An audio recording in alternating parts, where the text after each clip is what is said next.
Now let us start electromagnetic induction. చాలా సింపుల్గా ఉంటుంది. జస్ట్ ఫార్ములాస్ బ్యాక్గ్రౌండ్ మీకు అర్థమైతే ఈజీగా అనిపిస్తుంది. కానీ క్లారిటీ లేదంటే మాత్రం ఏ క్వశ్చన్కి ఏంటి అనేది కూడా అర్థం కాదు. సో వినండి, కేర్ఫుల్గా వినండి. సో లెట్స్ ఇప్పుడు మీరు ఒక లెట్స్ ఇమాజిన్ మీ చేతిలో ఒక మ్యాగ్నెట్ ఉందనుకోండి. ఒక వైర్ కాయిల్ని ఒక మ్యాగ్నెట్ ఉంది, ఒక వైర్ కాయిల్ ఉంది అనుకోండి. బ్యాటరీ లేదు, స్విచ్ లేదు. కరెంట్ ఎక్కడి నుంచి వస్తుంది అప్పుడు? అదే మ్యాగ్నెట్ వైర్ దగ్గర మూవ్ చేస్తే సడన్ గా ఏమవుతుంది? లైట్ మనకు వస్తుంది. అవునా? అంటే ఏంటిది? దీన్ని ఎలక్ట్రోమాగ్నెటిక్ ఇండక్షన్ అంటాం. అంటే యాక్చువల్లీ మనం ఏం చేస్తున్నాం ఇక్కడ? We're just trying to generate current. Magnet ని మూవ్ చేసి కరెంట్ జనరేట్ చేయడానికి ట్రై చేస్తున్నాం అనమాట.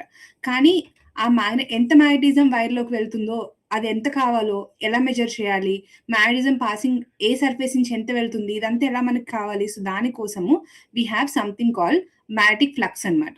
సింపుల్ గా చెప్తే మీకు మ్యాగ్నెటిక్ ఫ్లక్స్ ఎక్స్ప్లెయిన్ చేయాలి అంటే, ఇప్పుడు లెట్స్ సే దాని ఇంటెన్సిటీ పైన, అంటే how the lines are flowing, అక్కడి నుంచి ఎంత ఫ్లో అవుతుంది దాని ఇంటెన్సిటీ పైన, దాని ఏరియా పైన, యాంగిల్ అంటే మన యాంగిల్ ఎంత మనకి ఇట్ ఈస్ మేకింగ్ బిట్వీన్ అనే దానిపైన కూడా మనకి ఫ్లక్స్ వాల్యూ ఫార్ములా అనేది డిపెండ్ అవుతుంది. సో మనకి సింపుల్ గా చెప్పాలంటే magnetic flux formula, first one, magnetic flux is equal to B into A into cos theta. You all know flux అంటే five. Flux total count of magnetic lines passing through, ఎన్ని వెళ్తున్నాయి. Magnetic field is nothing but strength. Magnetism ఎంత పవర్గా అంటే ఎంత strength ఉంది అక్కడ, magnetism కున్న strength magnetic field. Area obvious గా సర్ఫేస్ సైజ్, మనకి మన లూప్ లో ఆర్ వైర్, మన లూప్ కానీ లేకపోతే వైర్ ఎంత మనకి ఏరియా ఉంది, ఎంత పెద్దగా ఉంది, దాన్ని మనం ఏరియా అంటాం. మనం థీటా ఆబ్వియస్ గా వైర్ ని మ్యాగ్నెట్ ముందు ఎలా మనం పెట్టాము, క్రాస్ గా పెట్టామా, స్ట్రైట్ గా పెట్టామా, బిట్వీన్ వైర్ అండ్ మ్యాగ్నెట్, ఈ రెండింటికి మధ్యలో ఉన్న దాన్ని ఏమంటాం మనం? యాంగిల్ అంటాం. The angle between the wire and magnet when you are moving in straight line or we're moving cross లో పెట్టామా, దానికి మధ్యలో ఉండేది థీటా అవుతుంది. సో ఆబ్వియస్ గా మనకి మ్యాగ్నెట్ పవర్ ఉంటే లూప్ ఆబ్వియస్ గా డైరెక్ట్ రిలేషన్ కదా. మ్యాగ్నెటిక్ పవర్ ఎక్కువ ఉంది అనుకోండి, అంటే B, when you have more magnetic field, B ఎక్కువ ఉంది, ఆర్ లూప్ ఏరియా పెద్దగా ఉంది, ఏరియా ఎక్కువ ఉంది, అప్పుడు ఆబ్వియస్ గా ఈ రెండు డైరెక్ట్ రిలేషన్ కాబట్టి ఇదే ఎక్కువ ఉన్నా ఆబ్వియస్ గా ఫ్లక్స్ ఏమవుతుంది? ఫ్లక్స్ ఆబ్వియస్ గా ఇంక్రీజ్ అవుతుంది, బికాస్ అది డైరెక్ట్ రిలేషన్, ఇన్వర్స్ రిలేషన్ కాదు. కానీ అదే మనం లూప్ ని మ్యాగ్నెట్ కి ప్యారల్ గా అంటే ఫ్లాట్ గా పెట్టామనుకోండి, లైన్స్ లోపలికి వెళ్ళవు కదా, సైడ్ నుండి వెళ్తాయి. సో అప్పుడు ఏమవుతుంది? మనకి జీరో అయిపోతుంది కదా, సైడ్ నుంచి వెళ్తాయి కాబట్టి స్ట్రైట్ గా పెడితే. కాస్ 90 ఎంత? జీరో. అప్పుడు ఫ్లక్స్ ఏమైపోతుంది చెప్పండి? కాస్ 90 జీరో కాబట్టి ఇది మొత్తం కూడా జీరో అయిపోతుంది మీకు. ఇది మీకు ఎగ్జామ్ లో గుర్తుండాల్సిన పాయింట్ అనమాట. Is it clear? లూప్ ని మ్యాగ్నెట్ కి ప్యారల్ గా అంటే ఫ్లాట్ గా, ప్యారల్ గా అంటే మీనింగ్ అంటే ఫ్లాట్ గా పెట్టినప్పుడు ఏమవుతుంది? లైన్స్ లోపలికి అసలు వెళ్ళవు, మ్యాగ్నెటిక్ ఫీల్డ్ లైన్స్ అక్కడ, బికాస్ ద యాంగిల్ ఈస్ 90 పెట్టినప్పుడు ఏమవుతుంది? ఆటోమేటిక్ గా cos 90 value zero. So obvious గా there are no lines passing through it, therefore flux is zero.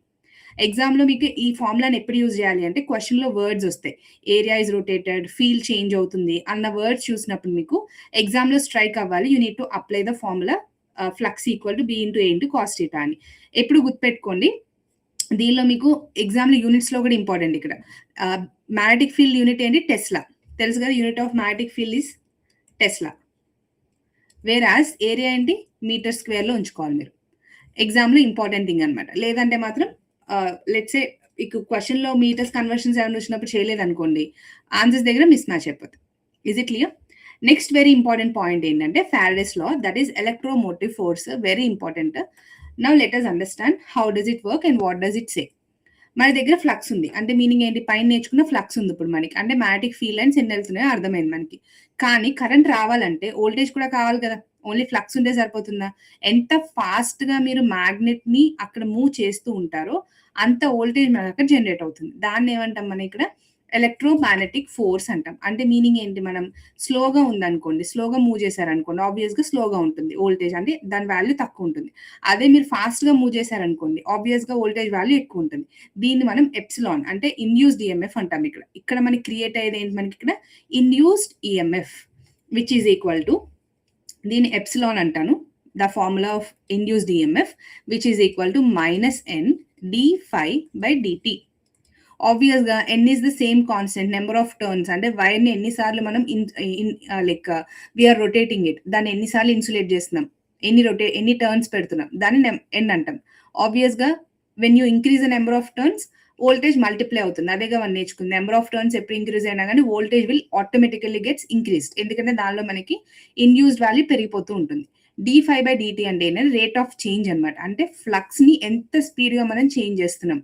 Change లేదనుకోండి ఆబ్వియస్‌గా ఈఎంఎఫ్ రాదు కదా అక్కడ. ఇప్పుడు నేర్చుకుంది అది కదా. సో ఫ్లక్స్‌ని ఎంత ఫాస్ట్‌గా మనం ఎంత స్పీడ్‌గా మనం మార్చొచ్చో అది ఇచ్చేది మనకేంటి రేట్ ఆఫ్ చేంజ్ అన్నమాట. ఎగ్జామ్‌లో మనకి ఫ్లక్స్ ఉన్నంత మాత్రాన కరెంట్ ఉన్నట్టు కాదక్కడ గుర్తుపెట్టుకోండి.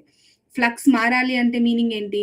అంటే మనకి we need to understand flux ఉంటే కరెంట్ ఉంటుందా? ఉండదు. అక్కడ ఉండాలి అంటే మనకి ఏం కావాలి? ఆబ్వియస్‌గా అక్కడ చేంజ్ అనేది ఉండాలి. అదేంటి మనకిక్కడ EMF. When you don't have EMF current లేనట్టే అక్కడ. గుర్తుపెట్టుకోండి. Flux is different, current is different. If flux is there మ్యాండేటరీగా కరెంట్ ఉంటుందని మాత్రం అనుకోకండి. అక్కడ మనకి ఎప్పుడూ కూడా కరెంట్ ఫ్లక్స్‌తో పాటు ఈఎంఎఫ్ కూడా ఉండాలి. సో ఫారడే అంటే మీనింగ్ ఏంటి? Faraday means speed. ఎంత స్పీడ్‌గా మనం ఫారడేలో చెప్తుందంటే ఫారడేలో ఎక్స్‌ప్లెయిన్స్ దట్ ఎంత స్పీడ్‌గా మీరు అక్కడ దాన్ని ముందుకి వెనక్కి చేంజ్ చేస్తూ ఉంటారు. అంటే change in flux by time అన్నమాట. అందుకే d∅/dt అని తీసుకున్నాం మనం. ఎగ్జామ్‌లో మీకు ఇలాంటి వర్డ్స్ వచ్చినప్పుడు మాత్రం గుర్తుపెట్టుకోండి. Coil let's say coil is removed from the field in 0.1 seconds అంటాడు. అంటే మీనింగ్ ఏంటి? అంటే అంత స్పీడ్‌గా దాన్ని చేంజ్ చేశాడు అని. వెంటనే మీకు ఏం స్ట్రైక్ అవ్వాలి? Yes epsilon equal to -n d∅/dt formula apply అవుతుందని అర్థం కావాలి అక్కడ. This is the basic thing. ఎగ్జామ్‌లో ఫార్ములాని ఎక్కడ అప్లై చేయాలో అర్థం చేసుకోవడం. Next is Faraday's law the Lenz's law అన్నమాట. అంటే ఇప్పుడు వోల్టేజ్ వచ్చింది. కానీ కరెంట్ ఏ డైరెక్షన్‌లో వెళ్తుంది? లెఫ్టా? రైటా? అది కదా ఇంపార్టెంట్ ఇక్కడ. ఇది పొజిషన్ లా అన్నమాట. యాక్చువల్లీ లెన్స్ లో ఏం చెప్తుంది? ఇది అపోజిషన్. అంటే మీనింగ్ ఏంటి? ఇప్పుడు let's say if you understand from the previous so again ఒకసారి రిలేషన్ చూడండి. ఫారడే ఏం చెప్తారు మనకి? ఫ్లక్స్ మారితే ఈఎంఎఫ్ దాని వల్లనే వస్తుందని. బట్ కరెంట్ క్లాక్ వైజ్ తిరుగుతుందా యాంటీ క్లాక్ అంటే రైట్ లెఫ్ట్ అంటే clockwise anticlockwise? Simple గా చెప్పాలంటే కరెంట్ ఏ డైరెక్షన్ లో వెళ్ళాలో ఎవరు డిసైడ్ చేస్తారు? సో అందుకని మనకి ఇక్కడ లెన్స్ లా అనేది వస్తుంది అనమాట. లెన్స్ అంటే మీనింగ్ ఏంటంటే ఇది అపోజ్ చేస్తుంది అనమాట బేసిక్ గా. అంటే ఇప్పుడు లెట్స్ ఏ మ్యాగ్నెట్ దగ్గరికి వచ్చింది అనుకోండి, ఫ్లక్స్ ఇంక్రీజ్ అవుతుంది. రియాక్షన్ ఏంటి? కాయిల్ కి ఆ ఇంక్రీజ్ ఇష్టం ఉండదు. ఆపోజిట్ లో దానికి రిపల్ అవుతుంది అనమాట. అర్థమవుతుంది అంటే ఏంటి? మనకి లెన్స్ లో మనకి ఎప్పుడైతే మనకి ఒక రియాక్షన్ అవుతుందో దానికి ఆపోజిట్ లో యాక్ట్ అవుతుంది అనమాట. నేను ఏం చెప్పాను? కాయిల్ మ్యాగ్నెట్ దగ్గరికి మ్యాగ్నెట్ దగ్గరికి వస్తే ఏమవుతుంది? ఫ్లక్స్ ఇంక్రీజ్ అవుతుంది. కాయిల్ కి ఏమవుతుంది? ఆ ఇంక్రీజ్ ఇష్టం ఉండదు. సో అందుకే ఏమవుతుంది? రిపల్ అవుతుంది. అంటే రిపల్ చేయాలి అంటే కాయిల్ ఏమవుతుంది? ఒక నార్త్ పోల్ ని క్రియేట్ చేసుకుంటుంది. నార్త్ పోల్ అంటే కరెంట్ ఎటు ఉంటుంది? Anti clock wise. ఇక్కడ చెప్తున్నా చూడండి.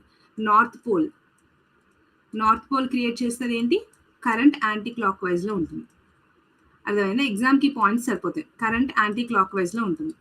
ఇది ఎప్పుడు అవుతుంది? ఇక్కడ రిపెల్ అవుతుంది. అర్థమైందా? అంటే ఏంటి? ఫ్లక్స్ ఇంక్రీజ్ అయింది అనుకోండి, ఇక్కడ రిలేషన్ రాస్తున్నాను. ఫ్లక్స్ ఇంక్రీజ్ అయింది అనుకోండి, కాయిల్ ఏం చేస్తుంది? రిపెల్ చేస్తుంది. ఎలా రిపెల్ చేస్తుంది? నార్త్ పోల్ ని క్రియేట్ చేసుకుంది. నార్త్ పోల్ క్రియేట్ అంటే మీనింగ్ ఏంటి? యాంటీ క్లాక్ వైజ్ డైరెక్షన్ లో. ఓకే, ఏసీ అని రాస్తే మళ్ళీ మీరు కన్ఫ్యూజ్ అవుతారు. యాంటీ క్లాక్ వైజ్ అనే పెడతాను. యాంటీ క్లాక్ వైజ్ డైరెక్షన్ లో కరెంట్ ఉంటుంది. దీనికి రివర్స్ రాయండి ఇప్పుడు. అంటే మీనింగ్ ఏంటి? దీని రివర్స్ మీకు కనుక చేస్తే అట్రాక్ట్ అవుతుంది. అంటే south clock wise direction. So simple గా మనకి ఏంటంటే మ్యాగ్నెట్ క్లోజ్ గా వచ్చింది అనుకోండి, కాయిల్ రిపెల్ అవుతుంది. అదే మ్యాగ్నెట్ దూరంగా వెళ్తుంది అనుకోండి, అంటే ఏంటి? ఫ్లక్స్ డిక్రీజ్ అవుతుంది. అప్పుడు కాయిల్ ఏం చేస్తుంది? అట్రాక్ట్ అవ్వడానికి ట్రై చేస్తుంది అనమాట. అంటే ఏంటి? ఫ్లక్స్ ఏం చేస్తుందో దానికి ఎగ్జాక్ట్ గా దానికి ఆపోజిట్ లో మనకి ఈ ఫంక్షన్ అనేది జరుగుతూ ఉంటుంది అనమాట. అర్థమైందా?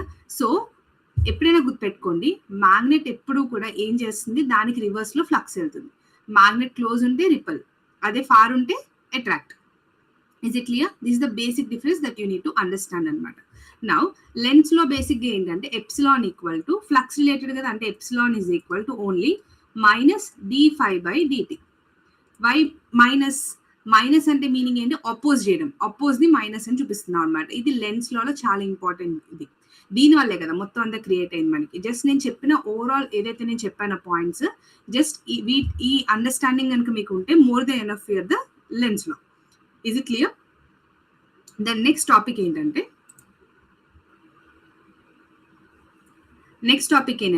మోషనల్ ఈఎంఎఫ్. అంటే మూవింగ్ రాడ్ లో మనకి అంటే ఒక లెట్స్ ఒక బస్ ఫుల్ ఆఫ్ పీపుల్ ఉన్నారు, అంటే ఎలక్ట్రాన్స్ అనుకోండి. ఒక బస్ లో మొత్తం ఫుల్ గా జనాలు ఉన్నారు, ఎలక్ట్రాన్స్ అనుకోండి వాటిని. ఇప్పుడు మీరు ఏం అర్థం చేసుకోవాలంటే ఎగ్జామ్ కోసము బస్ సడన్ గా ఒక సైడ్ కి టర్న్ అయితే అందరూ ఏం చేస్తారు, ఒక సైడ్ కి ఆబ్వియస్ గా ఇలా ఫాలో అవుతారా లేదా? అలాగే రాడ్ మూవ్ చేస్తే మ్యాగ్నెటిక్ ఫోర్స్ కూడా ఏమవుతుంది, మ్యాగ్నెటిక్ ఫోర్స్ ఉండడం వల్ల ఎలక్ట్రాన్స్ కూడా ఎండ్ కి వెళ్ళిపోతాయి. అంటే ఏంటి, one side positive one side negative, దాన్ని ఏమంటాం మనం, ఈఎంఎఫ్ అంటాం. అర్థమైందా? This is the EMF created in the moving rod. నేను చెప్పిన బస్ ఎగ్జాంపుల్ గుర్తుపెట్టుకొని సేమ్ అదే ఫ్లోని మీరు రాడ్లు ఇమాజిన్ చేసుకుంటే మీకు అది మనకి ఈఎంఎఫ్ అవుతుంది. అర్థమైందా? సో ఈఎంఎఫ్ మళ్ళీ ఫార్ములా ఏంటంటే ఈఎంఎఫ్ ఈక్వల్ టు నెక్స్ట్ ఈ ఈజ్ ఈక్వల్ టు బివిఎల్. ఆబ్వియస్ గా బి అంటే ఏంటి, మ్యాగ్నెటిక్ ఫీల్డ్ స్ట్రెంగ్త్, వి అంటే వెలాసిటీ, ఎల్ అంటే లెంత్ ఆఫ్ ది రాడ్ అనమాట. సో రాడ్ ఎంత లెంత్ ఉందో దాన్ని బట్టి ఎల్ వాల్యూ అనేది మీకు క్వశ్చన్ లో ఉంటుంది. సో ఎప్పుడు కూడా ఎందుకు దీన్ని ఎలా యూజ్ చేస్తామంటే, రాడ్ లెంత్ ఎక్కువ ఉంది అనుకోండి, అప్పుడు ఏమవుతుంది చెప్పండి, రాడ్ ఎక్కువ లెంత్ ఉంది అంటే ఎలక్ట్రాన్స్ ఈజీగా మనకి మూవ్ అయితే సెపరేట్ అవి, స్పీడ్ ఏమవుతుంది, స్పీడ్ గా వెళ్తే ఫోర్స్ ఎక్కువ ఉంటుంది. సో దీన్ని బట్టి మీకు ఎగ్జామ్ లో క్వశ్చన్స్ అనేవి ఫామ్ అవుతూ ఉంటాయి అనమాట. ఏరోప్లేన్ ఫ్లయింగ్ టువర్డ్స్ నార్త్ అన్న ఎగ్జామ్ లో ఎలాంటి క్వశ్చన్స్ వస్తాయంటే, ఏరోప్లేన్ రిలేటెడ్ గా, ఆర్ రాడ్ గ్రావిటీలో రాడ్ కింద పడిపోతుంది, ఇలాంటప్పుడు మీకు they will ask you to find the motional EMF అనమాట. ఆ మోషనల్ ఈఎంఎఫ్ ఫార్ములా ఏంటి, that is nothing but B into V into L. Simple గా ఫార్ములా గుర్తుపెట్టుకోండి, ఎగ్జామ్ రిలేటెడ్ గా క్వశ్చన్స్ వచ్చినప్పుడు సింపుల్ సబ్స్టిట్యూషన్ లో ఆన్సర్లు వచ్చేస్తాయి మీకు. Is it clear? Next we need to learn about self inductance. Self inductance అంటే ఏంటంటే, మనకి ఎలాంటి క్వశ్చన్స్ వస్తాయి అంటే, వైర్ లో కరెంట్ వెళ్తుంటే చుట్టూ మ్యాగ్నెటిజం ఉంటుంది, ఆబ్వియస్ గా అదేగా మనం నేర్చుకుంది ఇప్పుడు దాకా. కానీ ఆ మ్యాగ్నెటిజం వల్ల అదే వైర్ లో ఇంకొక కరెంట్ కూడా ఉంటుంది అనమాట. అర్థమవుతుందా? ఇది ఇనర్షియా లాంటిది. ఇనర్షియా అందరికీ తెలుసు కదా, ఒక హెవీ వెహికల్ ని పుష్ చేస్తే ఫస్ట్ లో ఏముంటుంది, మూవ్ అవ్వదు అది, ఎందుకంటే అది అపోజ్ చేస్తుంది. సడన్ గా సడన్ గా ఆగను కూడా ఆగదు. ఎలా అయితే సడన్ గా మూవ్ అవ్వదు, అలాగే సడన్ గా ఆగను కూడా ఆగదు. అలాగే కాయిల్ కూడా అంతే అనమాట. కరెంట్ పెంచినప్పుడు అది రిపల్ చేస్తుంది, తగ్గిస్తే వద్దు అంటుంది. అది రివర్స్ డైరెక్షన్ లో, లైక్ నేను చెప్పాను లెన్స్ లో రివర్స్ డైరెక్షన్ లో వెళ్తుంది అనమాట. మ్యాగ్నెటిక్ దానికి కరెంట్ రివర్స్ డైరెక్షన్ లో వెళ్తుంది. దీన్ని సెల్ఫ్ ఇండక్టెన్స్ అంటే, సెల్ఫ్ ఇండక్టెన్స్ అంటే మీనింగ్ ఏంటంటే, కాయిల్ అంటే దాని స్టబర్నెస్ అనమాట. అంటే దాని కాయిల్ స్టబర్నెస్ ని ఎక్స్ప్లెయిన్ చేసేది మనకి సెల్ఫ్ ఇండక్టెన్స్. సో దాని ఫామ్ లో ఏంటంటే, phi is equal to L into I. Very easy. Or దీన్ని ఈ ఈజ్ ఈక్వల్ టు ఇంకొక లైన్ రాయొచ్చు అంటే ఎగ్జామ్ లో minus L DI by DT, change in current. Is it clear? Current flowing అనమాట మనకి. సో సెల్ఫ్ ఇండక్టెన్స్ ఆబ్వియస్ గా coil stubbornness గురించి చెప్తుంది. అండ్ దీని యూనిట్ ఏంటంటే, సెల్ఫ్ ఇండక్టెన్స్ యూనిట్ వచ్చి హెన్రీ. చెప్పాను ఎగ్జామ్ లో యూనిట్స్ ఇంపార్టెంట్. దీని యూనిట్ వచ్చి హెన్రీ, హెచ్ తో డినోట్ చేస్తాం, క్యాపిటల్ హెచ్ తో డినోట్ చేస్తాం. Is it clear? ఐ అంటే ఆబ్వియస్ గా కరెంట్ ఆంపియర్స్ లో ఉంటుంది మీకు. సో ఎగ్జామ్ లో మీకు సాలినాయిడ్ ఇండక్టెన్స్ లో ఇలాంటి వాటిలో యూజ్ చేస్తారు. సో సాలినాయిడ్ ఇండక్టెన్స్ అనుకోండి, ఫార్ములా ఏంటి, సాలినాయిడ్ స్ట్రైట్ కండక్టర్ కదా, so I mean it's a like bar magnet కదా, μ0n² ఇంటూ ఏఎల్ అనమాట. ఇది ఫార్ములా. సో ఎన్ అంటే మీనింగ్ ఏంటి, N turns per unit length, area length N and μ0. So simple గా ఫార్ములాలో సబ్స్టిట్యూట్ చేస్తే మీకు ఆన్సర్ వచ్చేస్తాయి. సో లైక్ అండర్స్టాండింగ్ అనమాట ఇది. నెక్స్ట్ ఏంటి, ఇప్పుడు మనకి సెల్ఫ్ ఇండక్టెన్స్ అయింది, next comes the mutual inductance. So mutual inductance అంటే మీనింగ్ ఏంటంటే, కాయిల్లో లెట్స్ సే కరెంట్ చేంజ్ అయింది అనుకోండి, పక్కనున్న కాయిల్లో కాయిల్లో అంటే కాయిల్ 1 లో కరెంట్ మార్చితే పక్కన కాయిల్ 2 లో ఈఎంఎఫ్ రావాలి. ఈ రెండింటిని ఎలా రిలేట్ చేయాలి మనము, ఫర్ మీకు అర్థమయ్యే లాంగ్వేజ్ లో చెప్పాలనుకోండి, వైఫై ఛార్జింగ్ లాగా. ఇప్పుడు లెట్స్ సే మెయిన్ వైర్ లో, ఇప్పుడు మనకి లెట్స్ సే కార్ లో వాటిల్లో వైర్లెస్ ఛార్జింగ్ వస్తున్నాయా లేదా మీకు, జస్ట్ ఫోన్ పెడితే అయిపోతుంది తప్ప వైర్ కనెక్ట్ చేయాల్సిన అవసరం లేదు. అలాగే అంటే వైఫై ఎలా అయితే వైర్లెస్ ఛార్జింగ్ ఎలా అయితే అవుతుందో, అలాగే మెయిన్ వర్క్ కనెక్షన్ లేకపోయినా కానీ పక్క వైర్ లో కరెంట్ దానివల్ల క్రియేట్ అవుతుంది అనమాట. దీన్ని మనం మ్యూచువల్ ఇండక్టెన్స్ అంటాం. అంటే కాయిల్ 1 లో, what I'm trying to explain you is, coil 1 లో కరెంట్ కనుక మీరు చేంజ్ చేస్తే, if you change current change చేస్తే దాని వల్ల ఈఎంఎఫ్ ఎందులో అయితే రావాలో అది కాయిల్ 2 లో రావాలన్నమాట. EMF change should be in the coil 2. అది మనకి మ్యూచువల్ ఇండక్టెన్స్ అంటాం. సో అంటే మీనింగ్ ఏంటి, మ్యూచువల్ ఇండక్టెన్స్ ని E2 తో డినోట్ చేస్తాం. E2 equal to -M di1 by dt. Because first లో ఉన్నదే కదా చేంజ్, సెకండ్ దానిలో రావాలి. ఎం అంటే మీనింగ్ ఏంటి, మ్యూచువల్ ఇండక్టెన్స్ అంటే టూ కాయిల్స్ మధ్యలో ఉన్న how effectively they are relating, దాన్ని మ్యూచువల్ ఇండక్టెన్స్ అంటాం. ఎగ్జామ్ లో మీకు 2 కాన్సెంట్రిక్ కాయిల్స్ అని కానీ 2 సాలినాయిడ్స్, ఆబ్వియస్ గా 2 ఉండకపోతే మ్యూచువల్ ఇండక్టెన్స్ కాన్సెప్టే ఉండదు కదా మీకు. సో దాన్ని బట్టి కూడా మీరు ఎగ్జామ్ లో ఐడెంటిఫై చేయొచ్చు. సో మ్యూచువల్ ఇండక్టెన్స్ అంటే formula M is equal to simply μ0 n1 n2 into A divided by L అనమాట. సో ఎగ్జామ్లో వచ్చినప్పుడు సింపుల్గా ఈ ఫార్ములా అప్లై చేసేయండి, మీకు ఆన్సర్ వచ్చేస్తుంది ఎన్ వాల్యూ.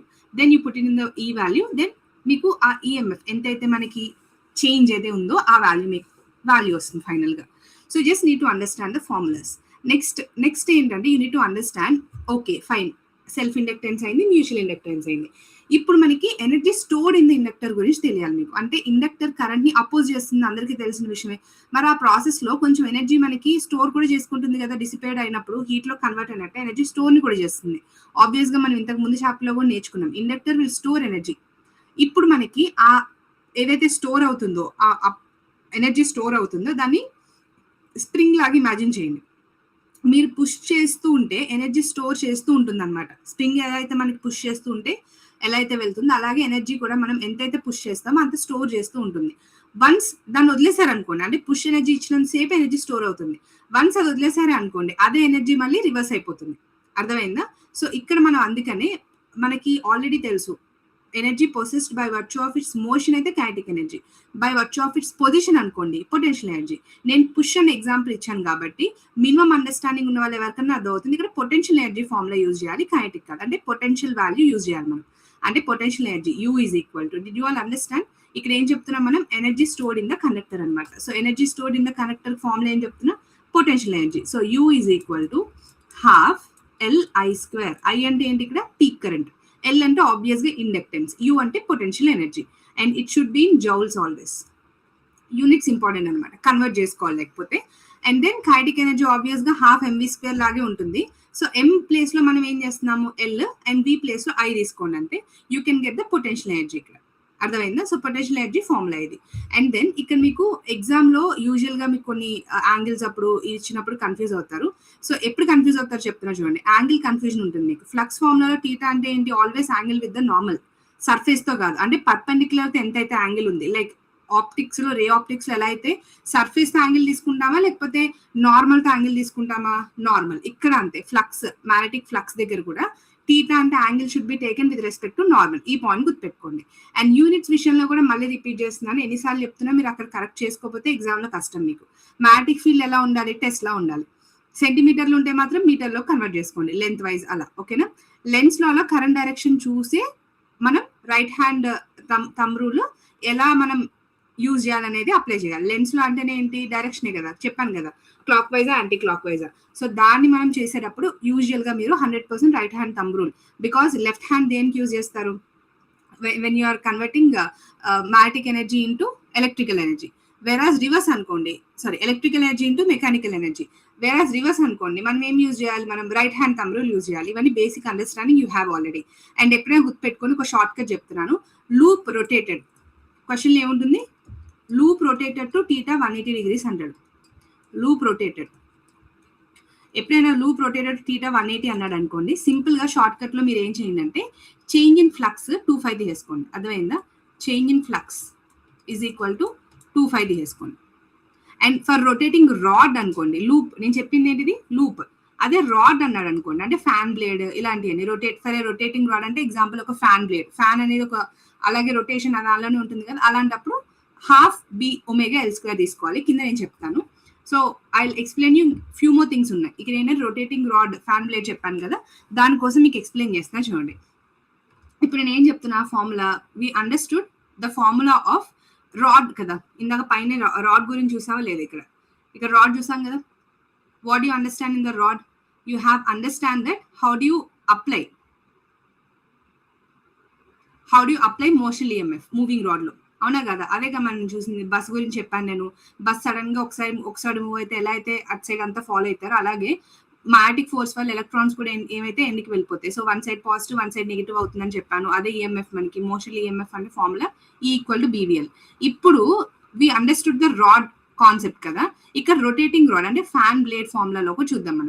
మనం బీవీఎల్ లాగే ఇది కూడా రాడ్ స్ట్రైట్ గా వెళ్తే అదప్పుడు బీవీఎల్ ఫార్ములా యూజ్ చేయొచ్చు. కానీ ఒక రాడ్ ఒక ఎండ్కి ఫిక్స్ అయ్యింది, లైక్ ఫ్యాన్ లాగా రౌండ్ గా తిరిగితే, ఫ్యాన్ ఇమాజిన్ చేసుకోండి, ఫిక్స్ అయిందా లేదా, ఫ్యాన్ ఫిక్స్ అవ్వకుండా ఎలా తిరుగుతుంది ఆ ప్లేస్ లో. అక్కడ వెలాసిటీ ఒక దగ్గర ఒకలా ఉంటుంది, సెంటర్ దగ్గర వేరేలా ఉంటుంది, చుట్టూ వేరేలా ఉంటుంది, అవునా కదా? చుట్టూ వేరేలా ఉంటుంది, సెంటర్ దగ్గర వేరేలా ఉంటుంది.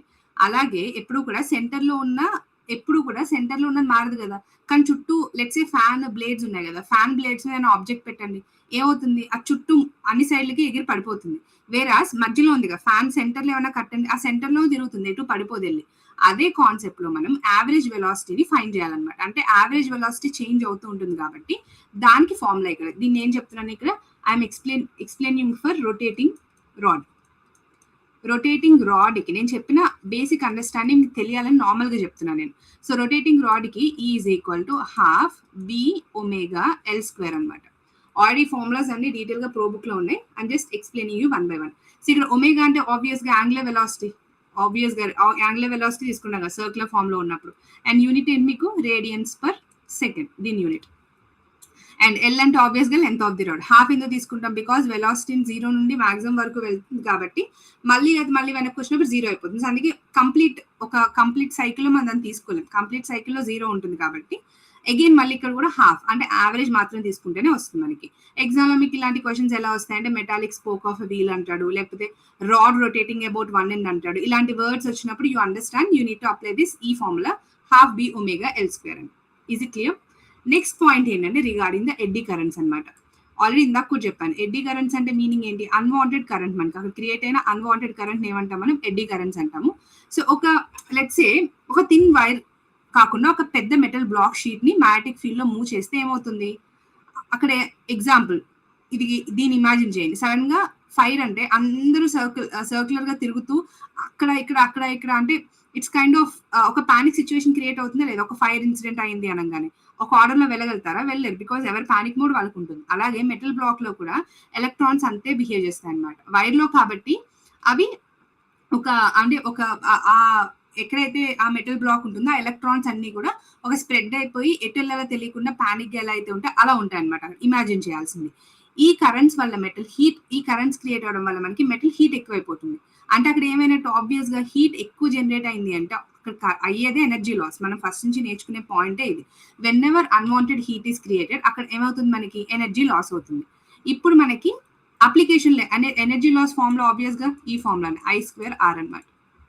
ఎనర్జీ ఫార్ములా టైమ్ తో మెజర్ చేయలేం. Heating effects of electric current same formula వస్తుంది. ఇప్పుడు ఎంసెట్ లో ఎలా అడుగుతారు దీన్ని, మ్యాగ్నెటిక్ బ్రేక్స్ ట్రైన్స్ లో ఆర్ ఇండక్షన్ ఫర్నేస్ లో, డెడ్ బీట్ గాల్వనోమీటర్స్ వీటిలో యూజ్ చేస్తారు. సో దీనిలో ఏం చేస్తాం మనం, లామినేటెడ్ షీట్స్ అనమాట, అంటే థిన్ స్లైసెస్ లా కట్ చేసేసి వాటిని కరెంట్ సర్క్యులేట్ అవ్వకుండా దాన్ని ఆపుతాం అనమాట. అప్పుడు ఏమవుతుంది, అన్వాంటెడ్ హీట్ అనేది క్రియేట్ అవ్వకుండా ఎనర్జీ లాస్ అవడం ఆపుతుంది అనమాట. This is all about eddy currents. Exam లో మీకు జస్ట్ దాని అప్లికేషన్ రిలేటెడ్ గా క్వశ్చన్స్ వస్తాయి, కనెక్టివిటీ రిలేటెడ్ గా. You just need to understand. Next is induced electric field. Next concept ఏంటి మీకు, ఇండ్యూస్డ్ ఎలక్ట్రిక్ ఫీల్డ్. ఓకేనా? So you need to understand very carefully.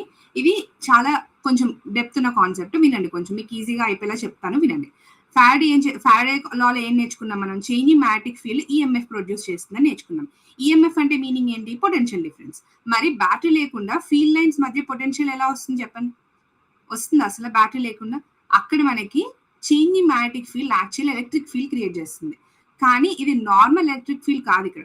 ఇక్కడ క్రియేట్ చేసిన ఎలక్ట్రిక్ ఫీల్డ్ ఏంటి, ఇండ్యూస్డ్. అంటే normal the start and end points ఉంటాయి. Obvious గా battery start and end points ఒక సర్క్యూట్ లో వెళ్తాయి కదా, ఆ నార్మల్ ఫీల్డ్ అనుకోండి స్టార్టింగ్ అండ్ ఎండింగ్ పాయింట్స్ అనేవి ఉంటాయి. కానీ ఇండ్యూస్డ్ ఫీల్డ్ లైన్కి సర్క్యులర్ క్లోజ్డ్ లూప్స్ లాగా ఉంటుంది తప్ప స్టార్టింగ్ అండ్ ఎండింగ్ పాయింట్స్ ఉండవు. అందుకని ఇక్కడ మనం తీసుకునేటప్పుడు కూడా ఫార్ములా ఏం చేస్తామంటే integral value E into delta dl is equal to minus d flux by divided by dt. ఇది ఫార్ములా అనమాట. అంటే మీనింగ్ ఏంటి, సర్కిల్ చుట్టూ ఉన్న ఎలక్ట్రిక్ ఫీల్డ్ ని మెజర్ చేయాలన్నమాట. అది చేంజ్ ఇన్ ఫ్లక్స్ కి ఈక్వల్ అవుతుంది కాబట్టి సో ఎంసెట్ లో మీకు ఇలా కూడా అప్లై చేయొచ్చు డైరెక్ట్ గా. E into 2πr సర్కిల్ కదా, సర్కంఫరెన్స్ కదా సర్కిల్ ఫార్ములా, ఏరియా కాబట్టి A into దీని formula dB by dt. In case circle చుట్టూ ఎలక్ట్రిక్ ఫీల్డ్ మెజర్ చేయాలి అంటే దాన్ని డైరెక్ట్ గా మీరు ఫ్లక్స్ కి ఇలా ఈక్వల్ చేసినా గానీ యూజ్ చేయొచ్చు అనమాట. ఎగ్జామ్ లో రెండు రిలేటెడ్ గా ఫార్ములాస్ ఉంటాయి. సో ఎగ్జామ్ లో మీరు ఐడెంటిఫై చేసుకుని ప్రాక్టీస్ చేస్తే క్వశ్చన్స్ బట్టి మీకు అర్థమవుతుంది. Is it clear? నెక్స్ట్ ఏంటంటే ఇక్కడ మనకి ఏసీ జనరేటర్ ఫార్ములా ఒకటి ఉంటుంది. మనం ఫ్లక్స్ లో ఫార్ములాలో BA కాస్ థీటా కూడా మల్టిప్లై చేస్తాం కదా మనం. అంటే ఇక్కడ మనం సపోజ్ B అండ్ A ని కాన్స్టెంట్ గా ఉంచి కాయిల్ ని మ్యాగ్నెటిక్ ఫీల్డ్ లో ఫాస్ట్ గా రొటేట్ చేసాం అనుకోండి, అప్పుడు మనకి ఒక పుట్టిన ఈఎంఎఫ్ అలా అది ఎలా బిహేవ్ చేస్తుంది. దానికి మనం ఇక్కడ ఒక ఫార్ములా నేర్చుకుంటున్నాం, దట్ ఈస్ ఈ ఈక్వల్ టు, అంటే లెట్స్ ఇక్కడ మనకి ఇంట్లో వచ్చిన కరెంట్ ఏసీ ఇందాక డిస్కస్ చేసాం ఆల్టర్నేటింగ్ కరెంట్ లో, అంటే కాయిల్ తిరుగుతున్నప్పుడు మనకి ఒకసారి ఫ్లక్స్ ఫుల్ గా ఉంటుంది, ఒకసారి జీరో అవుతుంది. అంటే ఎనర్జీ వేవ్ నేచర్ ఆబ్వియస్ గా తెలుగు సైన్ వేవ్ లో వెళ్తూ ఉంటుంది. కాబట్టి ఇక్కడ మనకి ఏసీ జనరేటర్ ఫార్ములా ఏంటి, E is equal to NBA omega, obvious గా సర్కిల్లో ఉంటుంది కాబట్టి సైన్ ఒమేగా, ఇది ఫార్ములా అనమాట. అదైంది. Omega again omega formula same, ఇది మారదు. Omega equal to 2πf, this is standard. Is it clear? అంటే ఎంత స్పీడ్ గా కాయిల్ తిరుగుతుంది. ఎన్బిఏ ఒమేగా అంటే ఏంటి, దీన్నే మనం ఈ నాట్ అంటే పీక్ ఈఎంఎఫ్ అని కూడా అంటాం అనమాట. దీన్ని ఏమంటాం, ఎన్బిఏ ఒమేగాని పీక్ ఈఎంఎఫ్ అని కూడా అంటాం. This is known as peak EMF. Understood? Peak EMF ఈ నాట్ అని కూడా అంటాం. అంటే ఎగ్జామ్ లో ఈ ఈక్వల్ టు ఈ నాట్ సైన్ ఒమేగా టీ అని కూడా రాయొచ్చు. ఈజ్ ఈక్వల్ టు ఈ నాట్ సైన్ ఒమేగా టీ అని కూడా రాయొచ్చు అనమాట ఎగ్జామ్ లో. అండ్ ఈఎంఎఫ్ కాన్స్టెంట్ గా ఉండదు కాబట్టి టైంతో పాటు చేంజ్ అవుతుంది అని చెప్తుంది. సైన్ ఒమేగా టీ ఆబ్వియస్ గా with the time it keeps on changing. ఒక లెట్స్ ఎగ్జామ్ లో ఎలా వస్తాయి మీకు, కాయిల్ 100 టర్న్స్ రొటేట్ అయింది, 50 రివల్యూషన్స్ పర్ సెకండ్. అంటే మీనింగ్ ఏంటి, ఫ్రీక్వెన్సీ 50 రివల్యూషన్స్. అంటే ఏంటి మనకి ఎఫ్ ప్లేస్ లో ఒమేగా ఈక్వల్ 2π, ఎఫ్ ప్లేస్ లో 50 సబ్స్టిట్యూట్ చేయాలి. అండ్ డైరెక్ట్ గా మీకు వాల్యూస్ క్వశ్చన్స్ ఇచ్చినప్పుడు కంపేర్ చేసుకుని ఫైండ్ చేయాలన్నమాట. నెక్స్ట్ ఇంకొక చిన్న ఫార్ములా అప్లై అవుతుంది. డైరెక్ట్ గా ఫార్ములా కాకుండా ఇండైరెక్ట్ గా మీకు క్వశ్చన్స్ లో అప్లై చేసే ఇన్పుట్స్ రిలేటెడ్ గా వస్తుంది ఇక్కడ. అదేంటంటే ఛార్జ్ ఫ్లో అనమాట. సో ఈఎంఎఫ్ వచ్చింది, కరెంట్ ఉంది, అంటే కరెంట్ వాల్యూ ఉంది, ఈఎంఎఫ్ కూడా ఉంది. కానీ ఒక స్పెసిఫిక్ టైం గ్యాప్ లో టోటల్ గా ఎన్ని ఎలక్ట్రాన్స్ ఫ్లో అయ్యాయి అని కూడా క్వశ్చన్స్ అడుగుతారనమాట. అంటే ఇక్కడ క్వశ్చన్ ఈస్ సంథింగ్ డిఫరెంట్. ఇది ఎంసెట్ లో కొంచెం ట్రిక్కీగా అడగాలంటే ఇలాంటి ఛార్జ్ ఫ్లో అనేది టైం మీద డిపెండ్ రిలేటెడ్ గా క్వశ్చన్స్ కూడా ఉంటాయి. మీకు ఎప్పుడు గుర్తుపెట్టుకోండి, ఛార్జ్ ఫ్లో అనేది ఎప్పుడు కూడా ఇండిపెండెంట్ ఆఫ్ టైంతో దానికి సంబంధం లేదనమాట. మీరు మ్యాగ్నెట్ ని ఫాస్ట్ గా లోపలికి బయటికి మూవ్ చేస్తే ఫ్లో అయ్యే టోటల్ ఛార్జ్ ఉంటుంది, సేమే కదా. ఛార్జ్ ఎందుకు మారుతుంది, ఎంత మీరు ఫాస్ట్ గా స్లోగా లోపలికి బయటకి ఉన్నా ఛార్జ్ ఫ్లో రిమైన్స్ సేమ్. అందుకని ఏం గుర్తుపెట్టుకోవాలి మీరు, charge flow is independent of time. నేను చెప్పిన పాయింట్స్ పైన ఫోకస్ చేయండి. సో అందుకని ఇక్కడ ఫార్ములా ఏమవుతుంది మీకు, ఛార్జ్ ఫ్లో చేంజ్ కదా మనకి ఇక్కడ, మన change in charge flow is equal to n/r into delta phi. Very important. R is resistance, delta phi is change in flux, అంటే ఫైనల్ మైనస్ ఇనిషియల్ అనమాట. సో ఎగ్జామ్ లో time ఎక్కువైతే EMF తగ్గుతుంది, కానీ ఎగ్జామ్ లో మనకు తెలుసు టైం ఎక్కువైతే ఈఎంఎఫ్ తగ్గుతుంది, కానీ ఫ్లో అయ్యే టైం ఆబ్వియస్ గా రివర్స్ కాబట్టి పెరుగుతుంది. అంటే ఏంటి, ఇక్కడ టైం అనేది ఫ్యాక్టర్ ఎలిమినేట్ అయిపోతుంది. అందుకని ఫ్లక్స్ అండ్ రెసిస్టెన్స్ రిలేటెడ్ గానే మనం వాల్యూస్ తీసుకుని చేంజ్ ఇన్ ఛార్జెస్ వాల్యూకి కంపేర్ చేసి చెప్తాం అనమాట. ఇది క్లియర్? నెక్స్ట్ కాన్సెప్ట్ ఏంటంటే గ్రూపింగ్ ఆఫ్ ఇండక్టర్స్. ఆబ్వియస్ గా రెసిస్టార్స్ ఎలా అయితే సిరీస్ అండ్ ప్యారలల్ లో ఉంటాయో, సర్క్యూట్ లో కూడా 2-3 ఇండక్టర్స్ ఉంటే టోటల్ పవర్ మనకి వాల్యూ ఫైండ్ చేయడానికి ఇండక్టెన్స్ వాల్యూ కోసం ఒక కంబైన్ ఫార్ములా కావాలి. అదే ఫార్ములాలో మనకి సిరీస్ కాంబినేషన్లు ఉన్నాయనుకోండి ఇండక్టర్స్, అప్పుడు డైరెక్ట్ గా ఏం చేయాలి, లైక్ రెసిస్టార్స్ లాగే L1 + L2 సేమ్ రెసిస్టార్స్ ఫార్ములాని. అదే ప్యారలల్ కాంబినేషన్ లో ఉన్నాయనుకోండి, సేమ్ అక్కడలాగా ఏం చేస్తారు, 1/L equivalent equal to parallel లో 1/L1 + 1/L2. ఇది రివర్స్ రిలేషన్. ఆబ్వియస్ గా సమ్ అప్ అయిపోతుంది కాబట్టి ఇండక్టెన్స్ సిరీస్ కాంబినేషన్ లో ఎక్కువ ఉంటుంది, ప్యారలల్ కాంబినేషన్ లో తక్కువ ఉంటుంది. సేమ్ ఎలా అయితే మీరు రెసిస్టార్స్ లో నేర్చుకున్నారో అవే సేమ్ ఫార్ములాస్ అనమాట. There is no difference. So ఇక్కడ ఫ్లక్స్, ఫారడేస్ అండ్ లెన్స్ లో మోషనల్ ఈఎంఎఫ్ లో 2 ఉన్నాయి, బీవీఎల్ ఒకటి, హాఫ్ బి ఒమేగా L² ఒకటి. ఇండక్టెన్స్ లో LM self inductance, mutual inductance, energy potential energy form లో ఒకటి చెప్పాను.